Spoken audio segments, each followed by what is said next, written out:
رب اشرح لي صدری ویسر لی امری واحلل عقدۃ من لسانی یفقہوا قولی۔ ہم آج الحمدللہ 23واں سے پارہ شروع کر رہے ہیں، جو 23 سورہ یاسین ہم پڑھ رہے تھے۔ سورہ یاسین کی آیت نمبر 22 سے انشاءاللہ آج ہمیں پڑھنا ہے۔ اعوذ باللہ من الشیطان الرجیم، بسم اللہ الرحمن الرحیم۔ اب سورہ یاسین میں جو بات ہم پڑھ رہے تھے وہاں پہ ابھی یاد ہوگا کہ واقعہ چل رہا تھا اصحاب القریہ کا، ایک بستی والوں کا، القریہ کا۔ تو اور وہاں پہ اللہ تعالیٰ نے 2 رسول بھیجے، پھر ایک اور رسول کے ذریعے انہیں طاقت دی، فعززنا کا لفظ تھا، وہاں پہ ہم نے انہیں عزت دی، انہیں طاقت دی، اور ان کے واضح پیغام، انہوں نے بات صحیح پہنچا دی، رسولوں نے اپنی قوم تک بلاغ المبین وہ کر رہے ہیں، بالکل صاف لوگوں کو بات سمجھا رہے ہیں۔ اور اس کے جواب قوم کیا دیتی ہے؟ قوم کے پاس ان کا کیا جواب تھا کہ لَئِن لَّمْ تَنْتَهُوا لَنُرْجُمَنَّكُمْ وَلَيَمَسَّنَّكُم مِّنَّا عَذَابٌ أَلِيمٌ، کہ اگر تم باز نہیں آئے تو ہم ضرور تمہیں رجم کر دیں گے، تمہیں سنگسار کر دیں گے، اور ضرور تمہیں ہماری طرف سے عذاب علیم، دردناک عذاب پہنچے گا۔ اب یہ بات ہو رہی ہے قریہ میں، بستی میں، یہ حالات ہیں آپس میں۔ رسول جو ہیں انہیں دین کی طرف بلانے کی کوشش کر رہے ہیں، انہیں اللہ کا پیغام پہنچا رہے ہیں، اور قوم ان پر بفر گئی ہے، قوم ان کو ڈرا رہی ہے، انہیں عذاب علیم سے کی دھمکی دی جا رہی ہے۔ اور اس اسنا میں کیا ہوتا ہے، یہاں بات اقصی مدینہ کا لفظ تھا پیچھے، کہ اقصی مدینہ کہیں تو کیا مطلب ہے؟ شہر کے دور دراز علاقے سے، مضافات کہیے، یا جیسے کنٹری سائیڈ یا دیہات سے کوئی ایک شخص دوڑتا ہوا آتا ہے، اس کے لیے اس کا تعارف قرآن ہمیں بس کرواتا ہے کہ وہ رجل ہے، ایک شخص، ایک آدمی، ایک جنٹل مین جو دور سے بھاگتا ہوا آ رہا ہے، یسا۔ اور یہ کہ اپنی قوم سے پھر وہ کہتا ہے، کیا کہتا ہے؟ یا قوم اتبعوا المرسلین، رسولوں کا اتباع کرو، رسولوں کی پیروی کرو، ان کی بات مانو، ان کے پیچھے چلو۔ وہ بات جو کہ ہم سب کے لیے بھی اس میں بہت کچھ سبق ہے، کہ وہی ایک فلاح کا راستہ ہے کہ رسولوں کی اتباع انسان کر لے، رسولوں کی پیروی میں آ جائے، اور وہی کام وہ ان کو کہتا ہے، اور دلیل کے ساتھ بات کرتا ہے۔ صرف 1-2 آیتیں ہی ہیں، چھوٹی آیتیں، 2 چند الفاظ، لیکن اس میں ایک بہترین پیغام وہ پہنچا دیتا ہے کہ اتباع کرو ان کا، جو تم سے کوئی اجر نہیں مانگ رہے ہیں، اور جو وہم مہتدون، جو خود راہ راست پر ہیں۔ تو اس میں اب غور کریں تو کس طرح مختصر الفاظ میں ہمارے لیے کیا کچھ ہے نا، اس شخص کی یعنی کیا کچھ ہے وہ ہم سب سوچیں۔ ان آیات میں جو پچھلی دفعہ ہم نے پڑھی، وہ جن آیات کا بھی میں تذکرہ کر رہی ہوں، اس میں بھی بہت کچھ ہمارے لیے سبق ہے، اس کے بارے میں سوچیں کہ ہمیں کیا حاصل ہو رہا ہے۔ انشاءاللہ ہم ابھی باقی تقریر اس شخص کی پڑھ لیں جو باقی وہ بات کر رہا ہے اپنی قوم سے، وہ دیکھتے ہیں، پھر اس سب پہ بھی انشاءاللہ غور کریں۔ تو یہاں پہ کہا جاتا ہے آیت نمبر 22 میں کہ وما لیا لا عبدو، وما لیا، وما وا اور ما، کیا لیا میرے لیے۔ اب اس کا لفظی ترجمہ تو کیا ہوا، اور کیا میرے لیے کیا ہے، لیکن جس طرح وما لیا کہا جاتا ہے تو جیسے مجھے کیا ہے، مجھے کیا ہوا جو میں یہ نہیں کروں۔ اس سے پہلے ہم نے سورۃ توبہ میں اور بھی جگہ وما لکم اکثر جگہ پڑھا تھا، کہ وما لکم جب کہا جائے تو کیا ہوتا ہے؟ تمہیں کیا ہو گیا ہے، یہ کیسے، کیا تمہیں یہ زیب دیتی ہے بات، کیا یہ تم ایسے کر سکتے ہو، تمہارے کیا یہ تمہارے کوئی کرنے کا کام ہے جو تم کر رہے ہو، اس طرح کی بات ہوتی ہے نا۔ تو وما لیا وہ بھی اسی طرح سے کہتا ہے، کیا ہے مجھے، کیا ہوا مجھے، کہ یعنی لازماً مجھے کرنے کی ضرورت ہے کہ لا اعبدو، کہ میں عبادت کروں، الذی، وہ جس نے، فطرنی، پیدا کیا مجھے، وإلیہ ترجعون، اور اسی کی طرف تم لوٹائے جاؤ گے، اسی کی طرف تم پلٹائے جانے والے ہو۔ پچھلی کلاس میں ہم نے جب آیت نمبر 17 کی تشریح کر رہے تھے، وہاں وما علینا الا البلاغ المبین جیسے کہا گیا تھا نا، اس کے مفہوم پر ہم نے غور کیا تھا کہ بلاغ المبین کیا ہے، کیسے ہونا چاہیے، کیا اس کا مفہوم ہے، اور کس طرح ہم کر سکتے ہیں کہ لوگوں تک کھلی صاف پیغام پہنچانا کیا ہوتا ہے۔ اب اس بلاغ المبین کی بہترین مثال اس شخص کا ایک چھوٹا سا جملہ ہے، کہ اس میں ہم دیکھتے ہیں کہ کس طرح انسانوں کی نفسیات کو سامنے رکھتے ہوئے بہترین دلیل کے ساتھ بات پہنچا دیتا ہے۔ پہلے رسولوں کے اتباع کے لیے 2 دلیلیں دی، کہ وہ بے غرض ہے، تو رسول بے غرض ہے، کوئی ان کا مفاد اس کام سے وابستہ نہیں ہے، وہ خود اپنے لیے کچھ نہیں چاہ رہے ہیں، اور پھر یہ کہ ان کا کردار بہترین ہے، وہم محتدون، وہ ہدایت پر ہیں، تو کیوں نہ ان کی بات مانی جائے۔ اب اس بات کے لیے دلیل دے رہا ہے جس کے جو دعوت رسول دے رہے ہیں، اللہ کی بندگی کی دعوت، وہ ہمیں کیوں قبول کروں، ہمیں کیوں قبول کرنی چاہیے۔ کہتا یہ ہے وما لیا، مجھے کیا ہے۔ حالانکہ اصل بات یہ کہ وہ جو سمجھانا چاہ رہا ہے، کہ قوم کو سمجھانا چاہ رہا ہے نا، کہ کیا ہوا تمہیں، کیوں نہیں بندگی کرتے، جس نے تمہیں پیدا کیا اس کی بندگی سے کیسے انکار کرتے ہو۔ لیکن وہ کہنے میں جیسے قوم کو افینڈ کرنا ہوگا، بات لوگوں جیسے ایسی بات سن کر بجائے اس کو قبول کرنے کے انسان کیا کرتے ہیں، فوراً دفاع پہ اتر آتے ہیں نا، کہ اپنے ماننے کے لیے تیار نہیں ہوتے ذہن، تو اس لیے اپنی بات پیش کرتا ہے۔ وہ کہتا ہے کہ مجھے کیا ہے، میں کیسے نہیں کروں، کہ اس کی بندگی سے میں کیسے منہ موڑ دوں، جس نے ہمیں پیدا کیا، جو ہمیں پیدا کرنے والا ہے، اور یہ کیسے ہو سکتا ہے کہ میں اس کی بندگی نہ کروں جس نے مجھے پیدا کیا۔ اب سوچے اگر انسان کے لیے کتنی بڑی اس میں دلیل ہے نا، انسان خود کوئی پیدا تو کر ہی نہیں سکتا کسی کو کہ اس سے کچھ وہ کیا تعلق ہو، کس طرح وہ میری بات مانے، لیکن کوئی کام بھی خود شروع کرے تو کس طرح وہاں ہر بات اپنی مرضی کے مطابق ہی کرنا چاہے گا نا۔ ایک بزنس شروع کر دے، کس طرح چاہے گا کہ جس طرح وہ چاہ رہا ہے بس اسی طرح وہ چلے، ہر کام اس طرح ہو جیسے وہ چاہتا ہے۔ ایک مسجد بنا دے، کوئی اور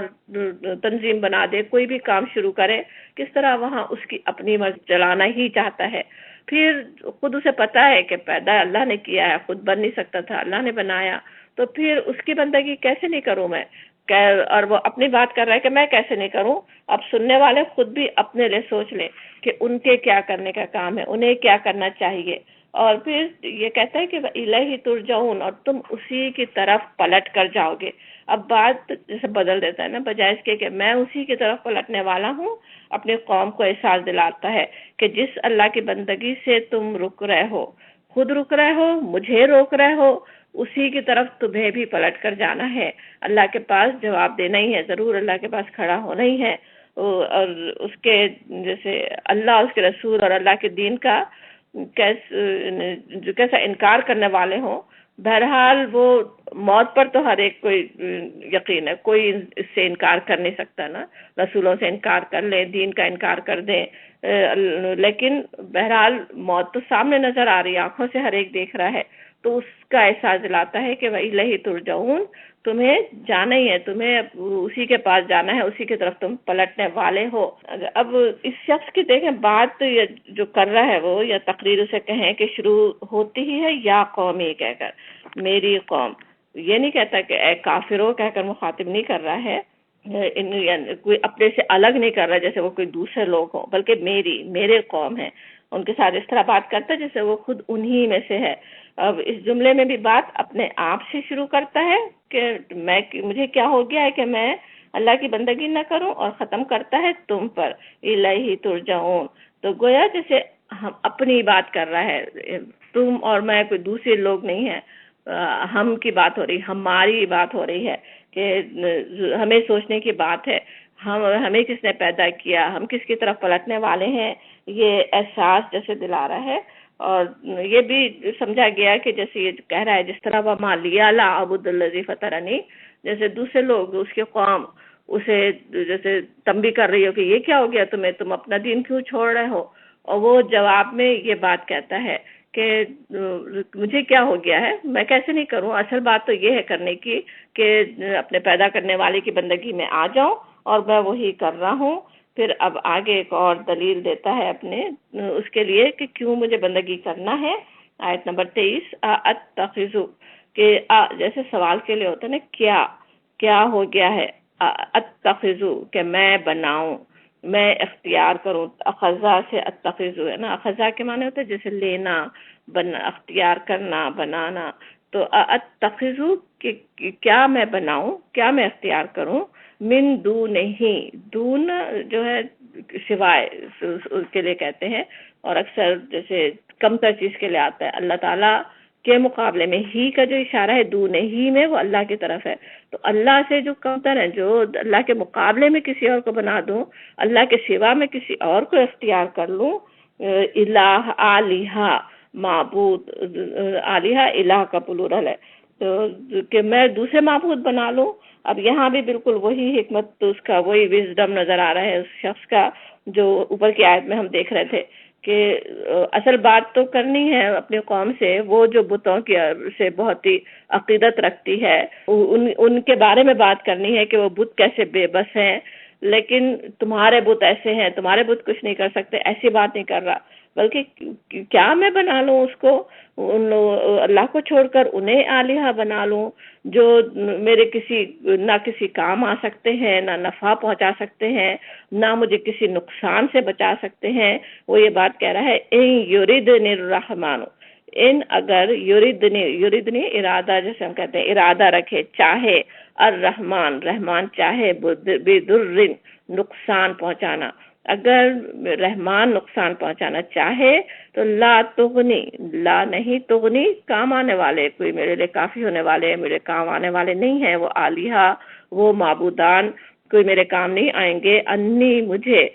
سے وہ کسی ضرر کو دور نہیں کر سکتے، شفاعتہم شیئا، اور ان کی سفارش کچھ بھی کام نہیں آنے والی، ولا ینقذون، اور نہ وہ مجھے چھڑا سکیں گے. یعنی میں اگر اللہ کے عذاب میں گرفتار ہو جاؤں وہ مجھے چھڑا نہیں سکتے، تو میں کیسے انہیں آلیہ بنا لوں، میں کیسے انہیں اختیار کر لوں، میں انہیں کیسے اپنا معبود بنا لوں. وہ یہ بات کہہ رہے ہیں نا. اب پیچھے اسی قوم کا جیسے قول نقل ہوا تھا نا کہ وما انزل الرحمن من شیء، کہ رحمان نے کچھ نازل نہیں کیا. یہاں بھی وہ بھی اسی طرح اللہ کے اسماء الحسنی میں سے اسی نام کا ذکر کرتا ہے. جس رحمان کا مذاق اڑا رہے ہو کہ اس نے کچھ نہیں بھیجا، وہ کوئی بھیجنے والا نہیں ہے، وہی رحمان اگر مجھے ضرر پہنچانا چاہے، اگر کوئی نقصان پہنچانا چاہے تو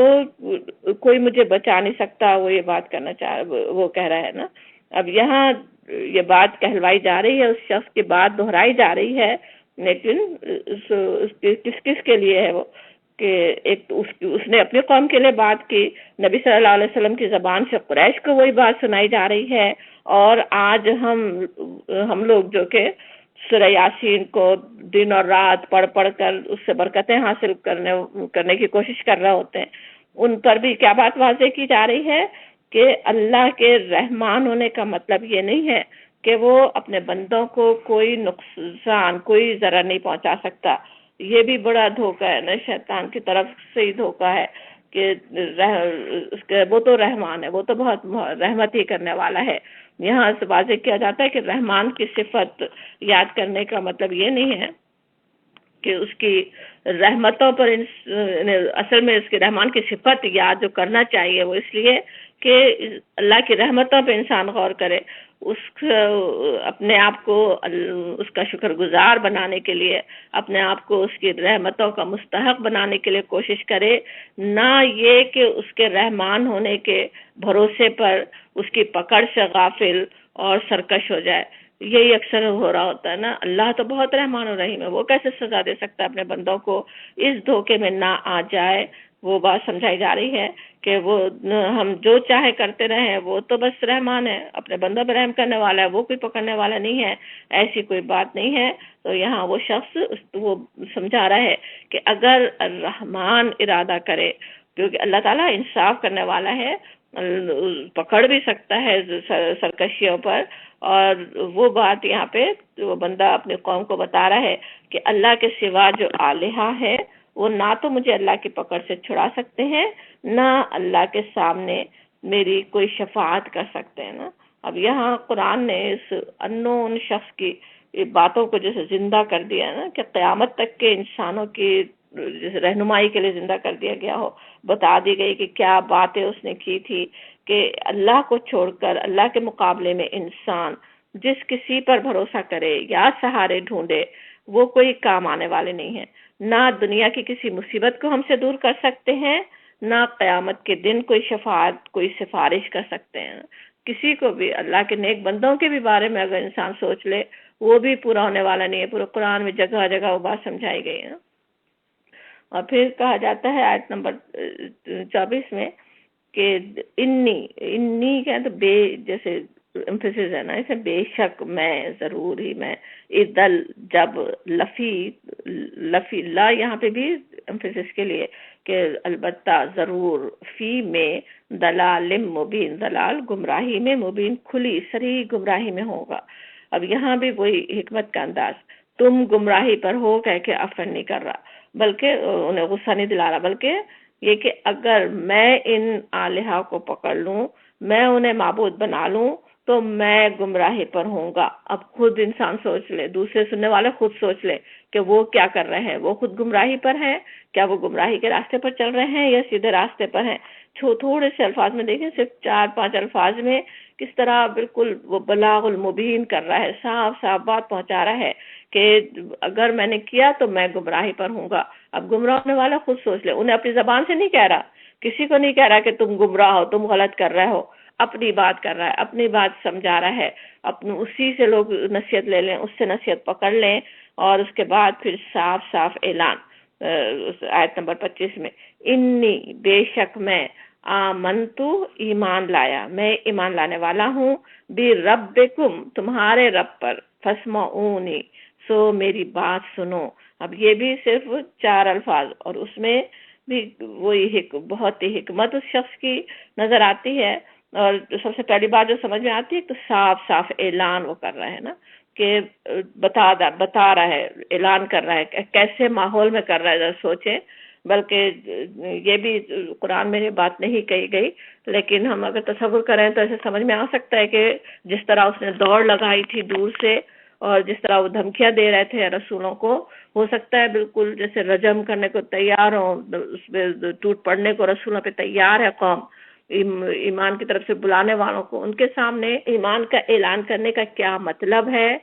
اس کے باوجود وہ اعلان کر دیتا ہے، صاف بتا دیتا ہے، انی آمنتو میں تو ایمان لے آیا، اور ایمان لے آیا کہنے میں بربی نہیں کہہ رہا ہے میرے رب پر، بلکہ بربکم تمہارے رب پر اب کہہ رہا ہے۔ یہ وہ رب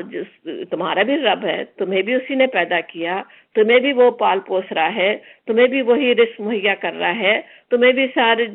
دنیا کی آسانیاں وہ تمہیں عطا کر رہا ہے، وہ رب ہے تمہارا، مانو یا نہ مانو، اس کا حق پہچانو یا نہ پہچانو، اس کا احساس کرو یا نہ کرو، وہ بہرحال تمہارا بھی رب ہے۔ تو بربکم کہتا ہے تمہارے رب پر میں ایمان لے آیا، اپنا نمونہ صاف صاف پیش کر رہا ہے۔ اب یہاں بالکل وہ بات یاد آتی ہے جو سورہ حمیم سجدہ میں بھی جیسے کہی گئی نا، کہ آگے ہم انشاءاللہ پڑھیں گے، وَمَنْ أَحْسَنُ قَوْلًا مِّمَّنْ دَعَا إِلَى اللَّهِ وَعَمِلَ صَالِحًا وَقَالَ إِنَّنِي مِنَ الْمُسْلِمِينَ، اس شخص سے اچھی بات اور کس کی ہوگی جس نے اللہ کی طرف بلایا اور نیک عمل کیا، عمل صالح کیا، وقال اور کہا کہ اننی بے شک میں من المسلمین مسلمانوں میں سے ہوں۔ اب یہ کس طرح صاف صاف اپنی مثال جیسے لوگوں کے سامنے پیش کر رہا ہے، اور بالکل یہی حکم اللہ کے رسولوں کو بھی دیا گیا نا۔ قرآن میں کتنی ہی جگہ یہ بات آتی ہے نا کہ کہہ دیجئے، قل، جیسے پیارے نبی صلی اللہ علیہ وسلم سے کہلوایا جا رہا ہو یا کہیں دوسرے رسولوں سے کہلوایا جا رہا ہو کہ مجھے تو یہ حکم دیا گیا ہے۔ سورہ انعام کی آیت نمبر 14 میں ہم پڑھا ہے، قل انی امرت ان اکون اول من اسلم، کہہ دیجئے کہ مجھے تو حکم دے دیا گیا ہے کہ میں سب سے پہلے جھک جانے والا ہوں، میں سب سے پہلے ایمان لانے والا بن جاؤں۔ اور اسی طرح اسی میں سورہ انعام ہی میں آگے آیت نمبر 63 میں کہا گیا کہ وَأَنَا أَوَّلُ الْمُسْلِمِينَ کہ لا شریک لہ وبذالک امرت وَأَنَا أَوَّلُ الْمُسْلِمِينَ کہ کوئی اس کا شریک نہیں ہے اور اسی کا مجھے حکم دیا گیا اور میں تو بس سب سے پہلے مسلمان ہونے والا ہوں۔ اسی طرح سورہ یونس میں وَأُمِرْتُ أَنْ أَكُونَ مِنَ الْمُؤْمِنِينَ مجھے تو حکم دیا گیا کہ میں ایمان لانے والوں میں سے ہو جاؤں۔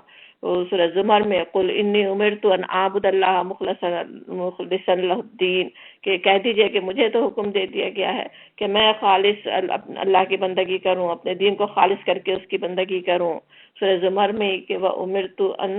لِأَنْ أَكُونَ أَوَّلَ الْمُسْلِمِينَ مجھے حکم دیا گیا ہے کہ میں سب سے پہلے مسلمان ہونے والوں میں سے ہوں۔ تو اللہ کے نبی سب سے پہلے نمونہ پیش کرتے ہیں کہ ہم تو ایمان لانے والے، پوری قوم مخالفت کر رہی ہے، ماننے کو تیار نہیں ہے، مگر ہم تو ایمان لا رہے ہیں، ہم ایمان لانے والے ہیں۔ اس کا اعلان کرنا، اس کا اظہار کرنا، اب یہ بات اس نے کر کے دکھا دی اپنی قوم میں اتنی مخالفتوں کے درمیان۔ اب جس کو سنائی جا رہی تھی مکہ میں بھی کیا حال تھا، جو ایمان لے آئے وہ اس پہ ٹارچر کیے جا رہے ہوں، اس کے لیے ایمان لانا مشکل ہو رہا ہو، اور وہاں ان سب کو سنایا جا رہا ہے، ان کے سامنے نمونہ رکھا جا رہا ہے اس شخص کا کہ وہ کیسے ایسے برے حالات میں بھی ایمان کا اعلان کر دیتا ہے، ایمان کا اپنے اظہار کر دیتا ہے۔ آج بھی ہمیں بھی سوچنے کی ضرورت ہے، آج بھی کتنے مسلمان ہیں جو صرف اندیشے کی بنا پر، صرف اپنے شبہات کی بنا پہ کہ مخالفت ہوگی، لوگ کیا کہیں گے، لوگ کیا سمجھیں گے، کہیں ہم مشکلوں میں نہ پھنس جائیں، اس کے لیے اپنے ایمان ہی کو چھپا دیں، اپنے نام بدل دیں، اپنے طریقے بدل دیں، بالکل دوسروں کے رنگ میں رنگ جائیں، بالکل غیر مسلم بن کے دکھا دیں اپنے ظاہر میں، اپنی باتوں میں، ہر چیز میں۔ وہ اس کے بجائے جو ایک مومن کا کام ہوتا ہے وہ کیا ہے؟ اظہار کرتا ہے، وہ صاف صاف بتا دیتا ہے انی آمنت بربکم فاسمعونی، میری بات سنو، میری بات سنو، فاسمعونی کہنے میں سن لو، سن رکھو بھی، اور یہ بھی کہ میری بات سن لو، اسی طرح تم بھی ایمان لے آؤ، میری بات مان لو جو میں کہہ رہا ہوں، کہ اللہ کے رسولوں کی بات مانو، اللہ کے رسول، وہ رسول جو ہدایت پر ہی ہیں ان کی بات تو مان لو، اللہ پر ایمان لے آؤ۔ وہ یہ بات صاف صاف سنا رہا ہے، وہ یہ کہہ رہا ہے۔ اس میں دیکھیں کہ کس طرح وہ اپنا نمونہ ایک تو لوگوں کے سامنے پیش کر رہا ہے نا۔ اچھا، اسی طرح کے نمونہ ہم ویسے کہا جا رہا ہے اہل مکہ سے، لیکن ویسے نمونے تھے بھی۔ ہم دیکھتے ہیں حضرت عمر رضی اللہ عنہ کے ایمان لانے کا واقعہ یاد کریں، کس طرح جو ان کو ایمان لانے کی توفیق جو ہوتی ہے، کس طرح ان کی بہن ہمت کر کے صاف صاف کہہ دیتی ہے نا، خون بہ رہا ہے عمر رضی اللہ عنہ کی پٹائی سے ہی، اور وہ صاف کہہ دیتی کہ ہاں ہم ایمان لے آئے ہیں، تم جو چاہو کر لو، ہم پلٹنے والے نہیں ہیں۔ اور اس کا ہی کیسا اثر حضرت عمر پہ ہوتا ہے نا، فوراً ہی ان کی دل کی دنیا بدل جاتی ہے، فوراً ہی جو ایسے غضبناک ہو رہے تھے قرآن منگا کے آیات سننا چاہتے ہیں، اور کس طرح انہیں ایمان لانے کی توفیق ہو جاتی ہے، پھر خود ایمان لا کر بھی وہ اسی طرح جا کے کعبے میں اعلان کر دیتے ہیں کہ میں تو ایمان لے آیا، اب جس کو جو کرنا ہے وہ کر کے دکھا دینا۔ تو اس طرح پھر ہمت، ایمان لانے والوں کی ہمت بھی بڑھتی ہے۔ اب اس نے تو جو ایمان لانے کا اعلان کیا، مگر اس کا نتیجہ کیا نکلا؟ قوم نے اس شخص کو جو اپنی قوم سے کا اتنا خیر خواہ تھا، اس کا کیا بدلہ دیا۔ قرآن میں اب اس کا ذکر نہیں کیا گیا، وہ جو فوراً ہی پیش آیا، وہ تو یعنی کیسی ڈسکریجنگ چیز ہے نا، بلکہ اس کا اگلا اسٹیپ یہاں پہ قرآن میں فوراً آتا ہے،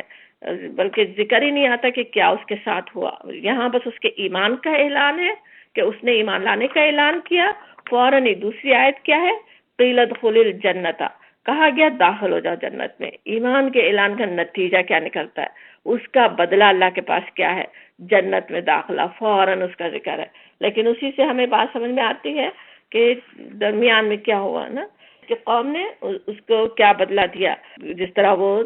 دھمکی دے ہی رہے تھے، پیچھے دھمکی تھی کہ سنسار کر دیں گے، رجم کر دیں گے، بالکل ہو سکتا ہے اسی طرح سے کیا ہو، کوئی ایسا بھی نہیں کہ بہت ہی کوئی آسانی سے مار دیا گیا ہو۔ اگرچہ ایک شہید کے لیے اس کی موت آسانی ہوتی ہے، تو لیکن وہ کچھ اس کے قوم نے کیا، اب اس کے ایسے برے حالات میں جب ایمان کا اقرار اور اعلان کر دے تو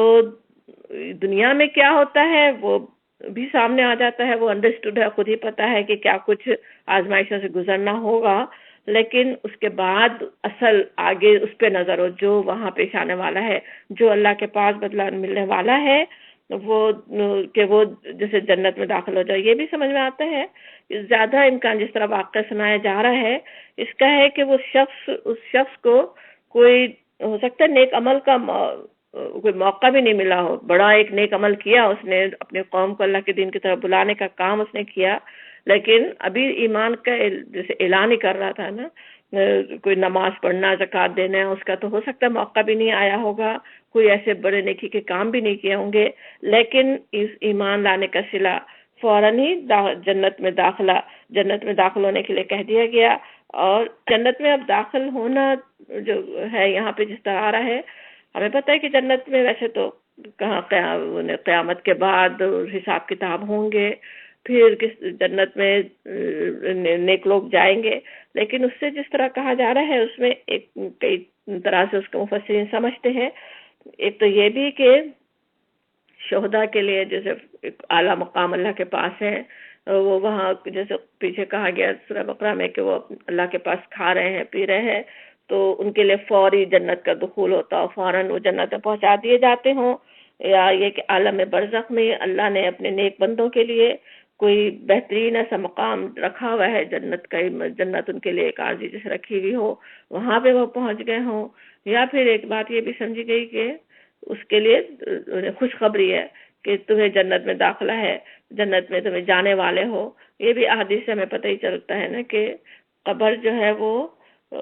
جنت کے باغوں میں کا ایک باغ ہے یا دوزخ کے گڑھوں میں کا ایک گڑھا ہے. فوراً ہی جو اس کو بدلہ مل رہا ہے وہ بھی اسی کے مطابق ہے نا، جو آگے انجام ہونے والا ہے. آگے جنت میں جو بڑی جو جنت میں جو اللہ نے نعمتیں رکھی ہیں ان میں جو ملنے والی ہیں اسی کا پیش خیمہ سے پہلے کی چیز اسے مل رہی ہے.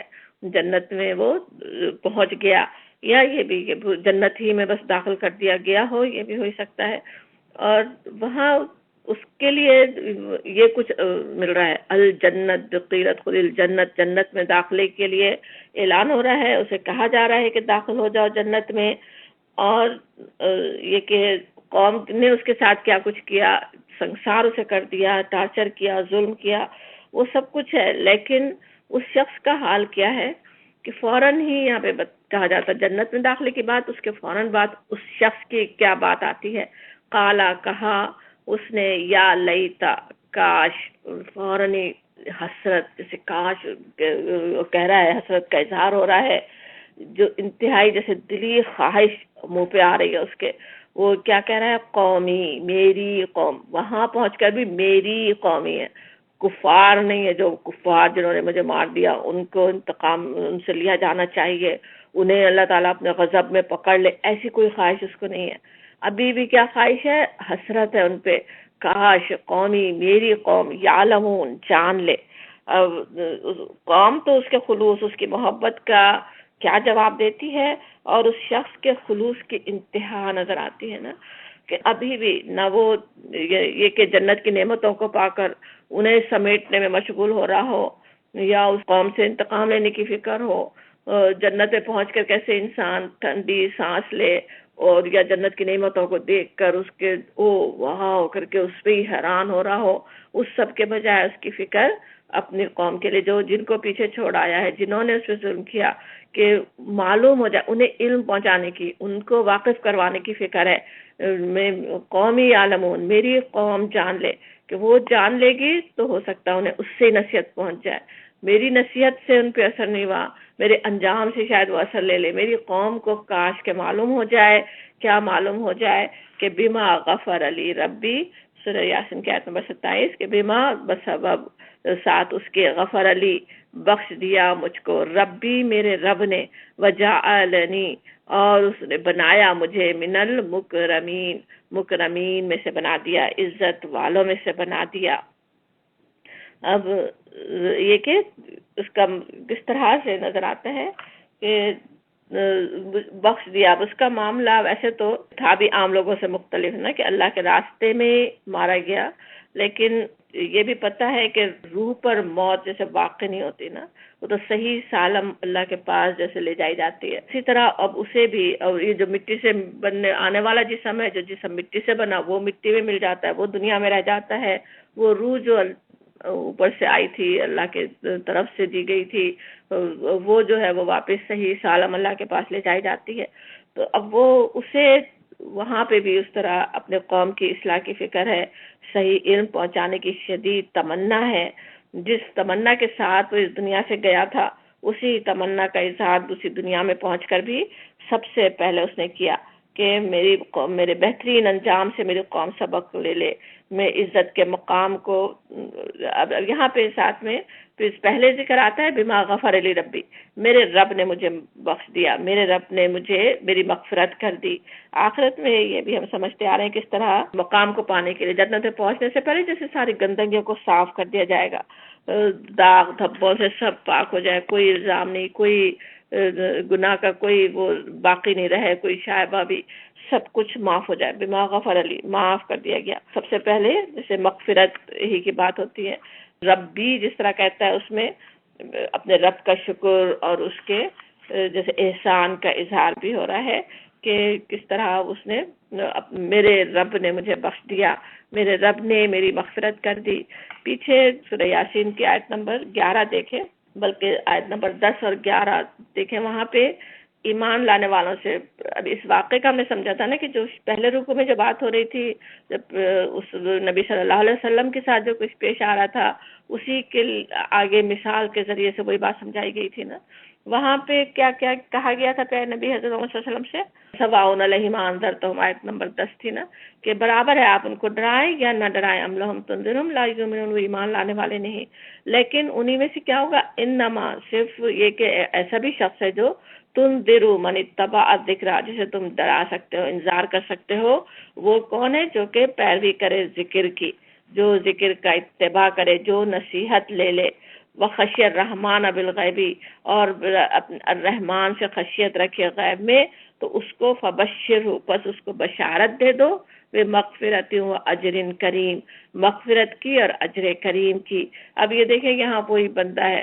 وہ جو جس نے ذکر کی پیروی کی، جو اپنے رب سے خشیت رکھنے والا ہے، جو اپنے رب کا پیغام پہنچانے کے لیے ایسے برے حالات میں کھڑا ہو گیا، اس کے لیے وہی جو بشارت وہاں دی گئی تھی وہ یہاں پوری ہو رہی ہے اس شخص کے لیے۔ وہاں بھی اسی طرح پہلے مغفرت کی بات تھی نا، فبشروا بمغفرت، اس کو بشارت دے دو مغفرت کی۔ یہاں پہ بھی اس شخص کے لیے کہا جا رہا ہے، وہ خوش شخص اپنے آپ خود کہہ رہا ہے، بما غفر علی ربی، میرے رب نے میری مغفرت کر دی، مجھے بخش دیا، وجعلنی من المکرمین، مکرمین، اور مجھے مکرمین میں شامل کر دیا، عزت پانے والوں میں۔ وہاں اجر کریم تھا، با عزت اجر اللہ تعالیٰ نے ان کے لیے رکھا ہے۔ اب یہ با عزت اجر کس طرح ہے، مکرمین میں شامل ہونا کیا ہے، کس طرح سے وہ شامل ہوگا؟ اور وہ شخص جس کے ہمیں نظر آتا ہے کہ کوئی ایسا کچھ بھی اس کا نہیں پتا، کہاں سے وہ تعلق رکھتا تھا، کس بستی کا تھا، کیا اس کا نام تھا، کیا اس کا قوم میں کوئی مقام تھا بھی یا نہیں تھا، اور اس کی قوم بھی اس کو کچھ پہچانتی نہیں ہے، اس کی عزت نہیں کر رہی ہے، لیکن اللہ کے پاس اس کا کیا مقام ہے کہ وہ مکرمین میں شامل ہو گیا، اللہ کے ان بندوں میں شامل ہو گیا جنہیں وہاں عالم برزخ میں بہترین مقام ملا ہوا ہے، اور جن کا بلند مقام آخرت میں ہونے والا ہے، وہ اسے جیسے دکھا دیا گیا ہو۔ اور عزت، پھر کیسی عزت، مکرمین میں شامل ہونا، عزت دیا جانا، گویا ایسے ذہن میں آتے نا تصور، جیسے دوسری جگہ قرآن میں جیسے کہا بھی گیا جگہ جگہ، فرشتے اس کی روح کو ہاتھوں ہاتھ لے رہے ہوں، بڑھ چڑھ کر اسے سلامتی اور مبارکبادیں دے رہے ہوں، ہر طرف سے سلام اور مبارکباد کی جیسے آوازیں آ رہی ہوں، قیل سلام سلامہ۔ بلکہ اگلی آیات میں سورہ یاسین کی آیت نمبر 58 میں 58 میں اصحاب الجنہ کی بات آ رہی ہے، وہاں پہ بھی کہا جا رہا ہے کہ وہ اصحاب الجنہ کے لیے ان کا مقام بتانے کے بعد کہا جا رہا ہے سلام قولا من رب الرحیم، اور اس کے سلام ان کے لیے سلامتی ہے، رب رحیم کی طرف سے کہا جائے گا، رب رحیم کی طرف سے ان کو کہہ دیا جائے گا کہ سلامتی۔ تو وہی اسی طرح سے وہ مکرمین میں شامل ہو گیا، اللہ کی طرف سے سلامتی سلام کہے جا رہے ہوں، اللہ کے فرشتے اسے سلام کر رہے ہوں۔ تو اب یہاں وہ مقام تو اس نے تو پا لیا، مکرمین میں شامل ہو گیا۔ اب ہم میں سے ہر ایک کی خواہش ہونی بھی چاہیے اور ہے بھی کہ اللہ کے پاس اسی طرح ہم مکرمین میں شامل کیے جائیں، وہاں مغفرت ہو جائے، وہاں گناہ بخش دیے جائیں۔ اب اس جیسے انجام کو پانے کے لیے ہمیں اس شخص کی سیرت کو بھی دیکھنا ہوگا نا، اس جیسی سیرت بنانے کی ضرورت بھی ہوگی۔ اب اس کی سیرت پر ایک نظر ڈالیں، جو بات بتائی گئی یہاں پہ سورہ یاسین میں۔ اب اس بستی میں ہم دیکھیں ایک نہیں تین رسول ہیں جو اللہ کی طرف سے مبعوث ہوئے ہیں، اللہ کی براہ راست مدد ان کے ساتھ ہے، اور وہ اپنی قوم تک پیغام پہنچانے کا کام کر ہی رہے تھے۔ وہ جو کام ہونا چاہیے، امر بالمعروف نہی عن المنکر کا، اللہ کے بندوں کو اللہ کی طرف بلانے کا کام، وہ اللہ کے رسول کر ہی رہے ہیں۔ لیکن وہ شخص جس تک دعوت بھی غالباً براہ راست نہیں پہنچی رسولوں سے، لیکن اطلاعات اسے ملتی ہیں، بات چیت ہوتی ہے نا، جب اللہ کے رسول مبعوث ہو جائیں، ہر ایک اس پہ بات کر رہا ہو، مخالفین ہی مذاق اڑا رہے ہوں، باتیں کر رہے ہوں. اب اس طرح اسے ایک واسطے سے بالواسطہ ہدایت پہنچتی ہے، جو اطلاعات اسے ملتی ہیں وہ اس پر عام لوگوں کی رائے سے متاثر ہونے، سب کی ہاں میں ہاں ملانے کے بجائے، جو سب کر رہے ہیں وہی کام خود بھی کرنے کے بجائے کیا کرتا ہے، خود سوچتا ہے، خود اپنا شعور، اللہ کے دیے ہوئے عقل اور شعور کو استعمال کر رہا ہے، رسولوں کے حالات، ان کے پیغام کا جائزہ لیتا ہے، ہر باعث سے بلند ہو کر اس پہ صحیح نتیجہ نکالتا ہے کہ وہ جس طرح اس پیچھے کہا گیا نا وَمَا لِيَ لَا أَعْبُدُ الَّذِي فَطَرَنِي، کیا ہو گیا ہے مجھے کہ میں اس کی بندگی نہیں کروں، اللہ کی بندگی نہیں کروں جس نے مجھے پیدا کیا. اور یہ کہ رسول کیسے ہے، ہدایت پر ہے، کچھ اپنا مفاد نہیں چاہ رہے ہیں. اب یہ بات اس نے سمجھی، اسے قبول کیا، اپنے صحیح فطرت جو اندر ہے اس سے اس نے کام لیا اور ایمان لاتا ہے، اور حق کو پھر حق سمجھ کر بیٹھا بھی نہیں رہ جاتا نا کہ میں نے تو مان لیا، میں نے سمجھ لیا، اب باہر اتنی مخالفت ہو رہی ہے اس میں کیا کر سکتا ہوں، کرنے والے تو کام کر رہے ہیں، ایسی کوئی بات نہیں ہوتی. وہ بیٹھا نہیں رہ جاتا، اٹھتا ہے، نہ صرف اٹھا کھڑا ہوا بلکہ دوڑتا ہے، یسعا، دوڑتا ہوا وہ آتا ہے اور اپنے قوم کے پاس، اور گویا جیسے قوم اپنے آپ کو آگ کے گڑھے میں گرانے کی کوشش کر رہی ہے، انہیں اس سے بچانے کے لیے دوڑ پڑتا ہے نا. اور ایسے کسی دھوکے میں نہیں آتا کہ یہ وہ کام جو اللہ کے رسولوں سے نہیں ہو رہا میں کیسے کر سکتا ہوں، میرے پاس کیا علم ہے، میرے پاس کون سی اللہ کے پاس سے وحی آ رہی ہے، وہ ان کے پاس وحی آ رہی ہے، وہ کام کر رہے ہیں. ایسی کوئی بات نہیں. وہ جو کچھ وہ خود کر سکتا ہے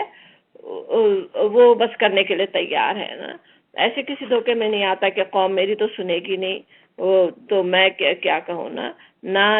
یہ کوئی اس بات کا انتظار کرتا ہے کہ ابھی میں جاؤں، رسولوں سے ملوں، ان کی صحبت اختیار کروں، سیکھوں، خود نیکیاں کر لوں گا، پھر نصیحت کرنے کا سوچوں گا. نہیں، بلکہ فوراً جو بھی اس سے بن پڑتا ہے وہی کرنے کو تیار ہے. جتنی بات سمجھ میں آ رہی ہے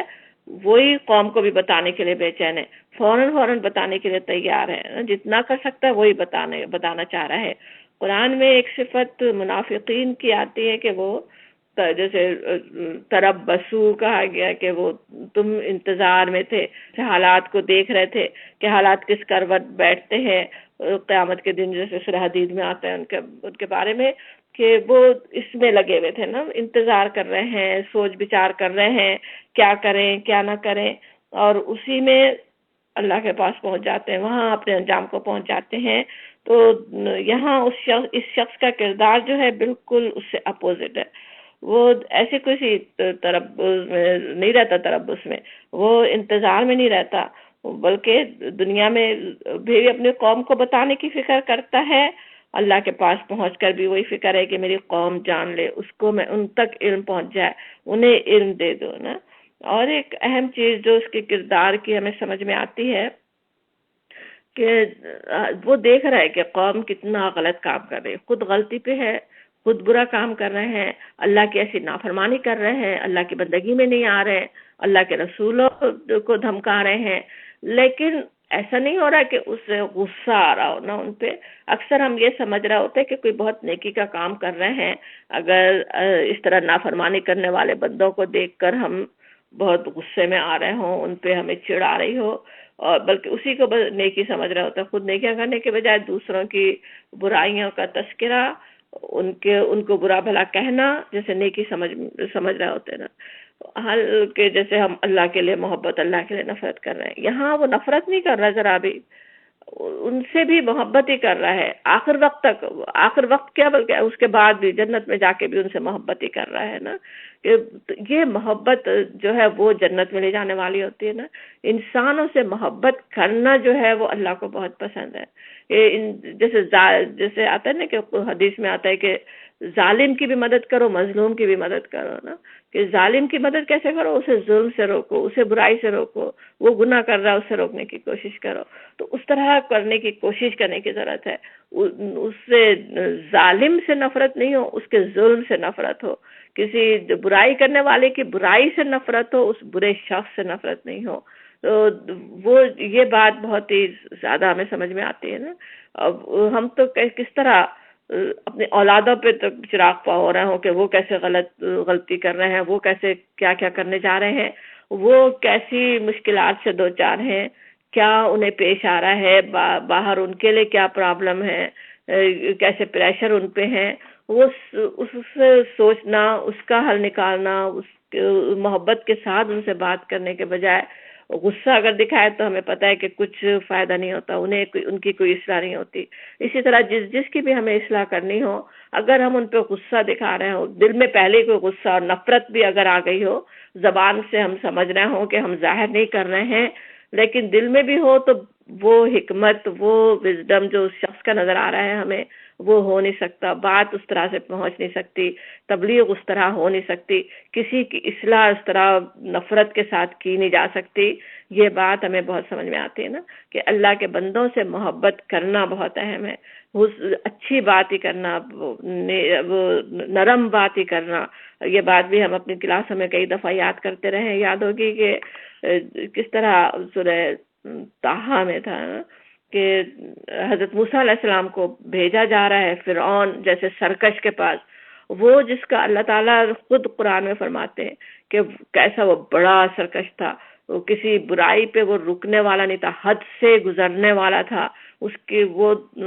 ڈیفینیشن اس فرعون کی قرآن ہمیں بتاتا ہے. لیکن اس کے پاس جانے کا جب حضرت موسیٰ اور حضرت ہارون کو حکم ہو رہا ہے تو کیا کہا جاتا ہے کہ فَقُولَا لَهُ قَوْلًا لَيِّنًا،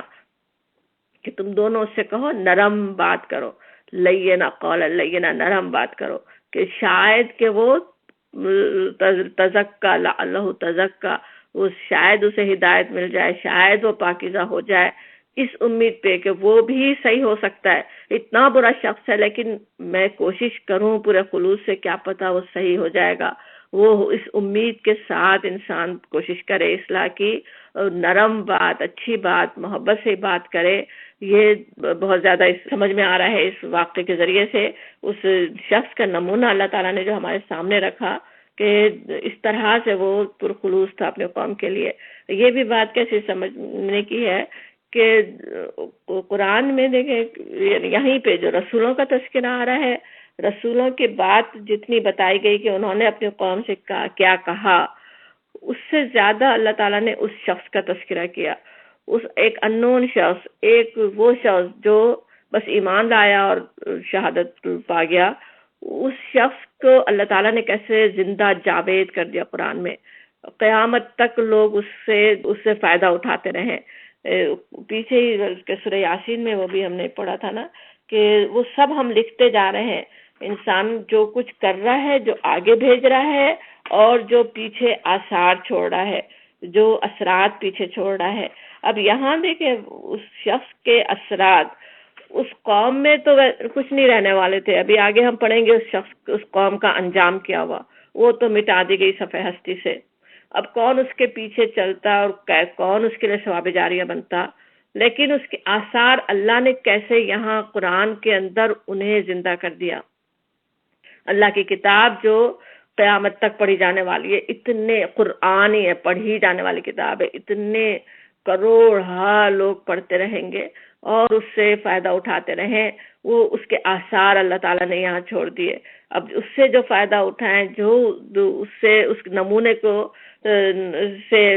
اپنی اصلاح کر لیں، وہ اس نمونے کی پیروی خود کر لیں، کس طرح اس کا ثواب اس شخص کو بھی پہنچتا رہے نا. وہ آثار اللہ تعالیٰ نے اس شخص کے زندہ کر دیے پیچھے، کہ اس کا واقعہ ہمیں یہاں پہ اتنی تفصیل سے اس کی بات سنا دی، مختصر الفاظ میں سنائی، لیکن کتنی صحیح پوری تفصیل سمجھ میں آ جاتی ہے کہ کیا اس نے اپنے قوم سے بات کی، کیسا اس کا خلوص تھا، کس طرح اس نے وہ اس کام کی اہمیت کو سمجھا اور کرنے کے لیے کھڑا ہوا، اور اللہ تعالیٰ کے پاس وہ کام کس طرح قبول ہو جاتا ہے. اکثر ہم دنیا میں یہ سوچ رہے ہوتے ہیں فائدہ ہی کیا ہوگا نا، یہ بات تو چلنے والی نہیں ہے، کوئی تو سننے والا ہی نہیں ہے، ان کو کہنے کا فائدہ ہی کیا ہے، یہ تو ماننے والے ہی نہیں ہے. وہ بات نہیں ہے. یہاں فائدہ ہونے ہی، وہ فائدہ ضرور ہی ملنے والا ہے. اب یہاں بھی اس وقت شخص پہ غور کریں تو ویسے تو اس وقت تو کوئی فائدہ نہیں ہوا، ان لوگوں کی تو اصلاح نہیں ہوئی، وہ لوگ تو ایمان نہیں لائے، وہ خود اپنے شخص اپنی جان سے ہاتھ دھو لیتا ہے، ساری دنیا اس کی بس ختم ہو گئی، لیکن کیسے وہ کامیاب ہو گیا اور کس طرح اس کا نام زندہ کر دیا اللہ، نام بھی نہیں ہے بس شخص کے اس کام زندہ ہو گیا کہ جو کچھ اس نے کیا وہ اس کا عمل زندہ ہے ابھی تک، وہ ہمارے لیے نمونہ ہے، انشاءاللہ ہم اس سے فائدہ اٹھانے والے ہوں۔ اب آگے پھر اس قوم کا انجام آتا ہے، وما انزلنا، اور نہیں نازل کیا ہم نے علی قوم ہی اس کی قوم پر، من بعد ہی اس کے بعد، من جند من السماء کوئی لشکر آسمان سے، وما کننا منزلین اور نہیں تھے ہم اتارنے والے۔ اب قوموں کو یہ بڑا دھوکہ رہتا ہے نا کہ کدھر ہے لشکر، کہاں لشکر نظر آ رہا ہے، کہاں سے عذاب آ رہا ہے، عذاب لا کے دکھاؤ۔ اس وقت اہل مکہ بھی نبی صلی اللہ علیہ وسلم سے یہی کہہ رہے تھے، وہ رسولوں کو بھی یہی دھوکہ تھا کہ کوئی عذاب جیسے آئے گا نہیں۔ اللہ تعالیٰ فرماتے کوئی اللہ کو ضرورت نہیں ہے لشکروں کی، اس کے کوئی لشکر آئے اور کوئی بہت کوئی فرشتوں کے لشکر بھیجے جائیں اور پھر عذاب آئے، اس سب کی ضرورت نہیں ہے۔ جس طرح انہوں نے انکار کیا، اب اس کا کیا انجام ہونا تھا، ان کا جیسے کہ وہ اس کے ورتھ ہی نہیں ہے کہ اللہ تعالیٰ کی طرف سے کوئی فرشتے بھیجے جائیں، اس قوم اللہ تعالیٰ کو ایسی کوئی ضرورت نہیں ہے، پورا اللہ کنٹرول رکھنے والا انسانوں پہ، اللہ تعالیٰ اسی کو بھولا رہتا ہے نا، انسان کس طرح بے بس ہے، کس طرح اللہ تعالیٰ جو چاہے اس سے جس وقت چاہے جو کر سکتا ہے، عذاب بھیج سکتا ہے، اس کی بنا پہ اس غفلت کی بنا پہ تو سرکشی ساری کر رہا ہوتا ہے نا اللہ سے۔ اور کہا جاتا ہے ان کانت نہیں تھی الا مگر صیحتوں واحدہ، صیحہ چنگھاڑ، واحدہ ایک، فَإِذَا هُمْ خَامِدُونَ پس فوراً، فَإِذَا هُمْ کہیں تو جیسے اذا ویسے تو جب کو کہتے ہیں نا، لیکن جیسے فوراً ہی ناگہاں فوراً جیسے ہو گیا ہو، ہم وہ کون ہے، وہ جو قوم جو اصحاب القریہ جو تھے، جو بستی والے تھے، خامدون بجھ کر رہ گئے۔ بجھ کر رہ گئے کیسے آتا ہے نا، انسان دیکھیں خود جیسے وہ خصوصاً وہ لوگ جیسے شعلے جوالا بنے ہوئے بھسم کر ڈالنا چاہ رہے ہیں، جو ان کو ایمان کی طرف بلائے، رسولوں کو دھمکا رہے ہیں، اس پر فوراً ہی اس شخص کو مار ڈالا ہے، اور کس طرح، اور جیسے آگ کی طرح ہونا، آگ جو کیسے پھیل رہی ہوتی ہے نا، ایک جیسے جنگل کی آگ ہم کہتے ہیں نا، خود برے اشخاص ہیں، وہ خود اب اندر نفرت کی آگ بھری ہوئی ہے، اور وہ آگ کس طرح آگے پھیل کر دنیا میں اور کیا تباہی کر سکتی تھی، وہ اس کو اللہ تعالیٰ نے بس بجھا دیا ایک ہی اس میں ساعت میں، ایک صیحتوں واحدہ، ایک چنگھاڑ، ایک زور کی آواز بس، اور اس میں وہ بجھ کے رہ گیا، ختم۔ ویسے بھی انسان کیسے جیسے ٹھنڈا پڑ جاتا ہے نا موت کے بعد، کیسی حرارت انسان کے اندر ہوتی ہے کیا کچھ، اور خصوصاً جب غصے میں ہو تو اور زیادہ گرم ہو رہے ہوں، اور وہ ساری حرارت بجھ کے رہ گئی۔ خامدون کہیں تو ویسے بجھانے کے لیے عربی میں اور بھی الفاظ ہیں نا، تو لیکن خامد جب کہیں، خمود کہیں تو مطلب ہوتا ہے جیسے ایک فوراً ہی ایک ہی کوشش میں بالکل ختم ہو جائے نا، آگ کا کوئی شرارہ بھی باقی نہیں رہے، کوئی ذرا سی بھی چنگاری بھی باقی نہیں رہے، فوراً پوری کی پوری بجھ جائے، تو اس طرح سے وہ پوری قوم کا خاتمہ ہو گیا، ختم، دنیا سے مٹ گئے۔ آج کچھ پتہ نہیں کون لوگ تھے، کس کہاں بستے تھے، کیا ان کے نام تھے، وہ نہ کبھی واپس آنے والے، نہ ان کا کوئی نام لینے والا، بس بجھا دیے گئے، ختم کر دیے گئے۔ اور ان پر پھر کہا جاتا ہے یا حسرتن علی العباد، افسوس حسرت بندوں پر، وہ بھی عباد ہی تھے، مانتے تھے یا نہیں مانتے تھے، اللہ کی بندگی میں آئے تھے یا نہیں آئے تھے، لیکن اللہ کے بندے تو تھے ہی وہ، اور یہ کہ خود ان کے اندر ان کے ضمیر بھی جانتے تھے، اندر سے انہیں پتا بھی تھا، فطرت میں انسان کی ہے نا، اس کو پتا ہے کہ وہ ایک معبود ہے، ایک ہستی ایسی ہے جس کی مجھے بندگی کرنی ہے، وہ عباد ہی تھے۔ اور عباد پہ حسرت جیسے کہی کی جا رہی ہے، حسرت کہیں تو جیسے ہوتا ہے بہت ہی، ایک تو جیسے کسی پہ صدمہ بھی ہو، بہت ہی افسوس کسی پر کیا جا رہا ہو، ندامت کے لیے بھی کہیں آتا ہے۔ اب یا حسرتن علی العباد، تو کیسا افسوس، ایسا نہیں ہے کہ ان سے انتقام لے کر کوئی بڑی خوشی کی بات ہو رہی ہو نا، بندوں پہ حسرت کی بات ہے، کیا وہ کرتے ہیں نا، اپنی فطرت ہی کو سمجھتے، وہ اس کے جو بندے تھے ہی اسی بندگی پہ آ جاتے اور یہ اس انجام سے دو چار نہ ہوتے. کیسی حسرت کی، کیسی افسوس کی بات ہے کہ ما یاتیہم من رسول، نہیں آیا ان کے پاس کوئی رسول، الا کانوا بہ یستہزئون، مگر تھے وہ اس کے ساتھ مذاق اڑاتے. جو کوئی انہیں اللہ کے رسول، اللہ کے دین کی طرف بلانے والے جب بھی آئے کیا ہوتا ہے، مذاق اڑاتے ہیں. دنیا سامنے نظر آ رہی ہوتی ہے، دنیا کو حصول میں لگے ہوتے ہیں، اپنی دنیا بنانے کی فکر میں لگے ہوتے ہیں، اور وہ جو آخرت کی فکر دینے والے ہیں، جو انہیں ان کا انجام بتانے والے ہیں، جو انذار کرنے والے ہیں، ان کے بات کو مذاق میں وہ اڑاتے رہے. الم یرو کم، کیا نہیں دیکھا انہوں نے، کم اہلکنا، کتنے ہی ہم نے ہلاک کیے، قبلہم ان سے پہلے، من القرونی قومیں، انہم بے شک وہ، الیہم لا یرجعون ان کی طرف وہ لوٹ کر نہیں آئیں گے. یہ نہیں دیکھتے وہ، یعنی جو انکار کرنے والے ہیں. اب یہاں بالکل صاف صاف اس وقت کے جو وہ ہے اہل مکہ قریش، ان کو بھی جیسے تنبیہ ہو رہی ہو نا کہ وہ دیکھتے نہیں ہیں، غور نہیں کرتے کیسے ہم نے ہلاک کیے، اس سے پہلے قوموں کو ہلاک کیا. اب یہ بات کہنا ہے کہ انہم الیہم لا یرجعون ان کی طرف لوٹ کے نہیں آئیں گے. ایک تو یہ کہ کچھ ان کا یعنی وہ ایسا نہیں ہے کہ کوئی ان کا نام ہو، کوئی ان کی نسل دوبارہ آگے بڑھے، ترقی پائے، پھر ان کا نام زندہ ہو، ایسی کوئی بات نہیں ہے. کوئی ان کا نام ہی لینے والا نہیں، کوئی نسل کا خاتمہ ہو گیا، وہ کوئی پلٹنے والے نہیں ہیں. وہ دنیا جس پہ ریجھے تھے، جس دنیا کے خاطر انہوں نے یہ سارے اتنا بڑا گناہ انہوں نے کیا تھا، وہ اس پہ پلٹ ہی نہیں سکتے، اس دنیا سے کوئی اب وہ فائدہ نہیں اٹھا سکتے. وَإِن كُلٌّ لَّمَّا جَمِيعٌ لَّدَيْنَا مُحْضَرُونَ اور بے شک سب کے سب ہمارے پاس حاضر کیے جائیں گے. سب کے سب، وہ بھی، وہ بستی والے بھی، وہ جو آج انکار کر رہے ہیں، جو اس سے پہلے جہاں جہاں رسولوں کا انکار کرنے والے تھے، جو اس بڑے گناہ کو کرنے والے ہیں، اللہ کی بندگی پہ نہیں چلنے والے ہیں، جمی ان سب کو جمع کر دیا جائے گا، ہمارے سامنے حاضر کر دیے جائیں گے، سب اللہ کے سامنے حاضر ہو جائیں گے. اب یہ نقشہ بھی ہم قرآن میں پڑھتے آئے ہیں، کس طرح بار بار کھینچا جاتا ہے نا سورہ مریم میں بھی، کہ سب کے سب کو ہم نے گنا ہوا، احاطہ ہی نہ ہو آتا ہے، ایک ایک کا احاطہ کیا ہوا ہے، ایک ایک کو گنتی کر کے رکھا ہوا ہے. سب کا اللہ کو پتا ہے کون کون انکار کرنے والے ہیں،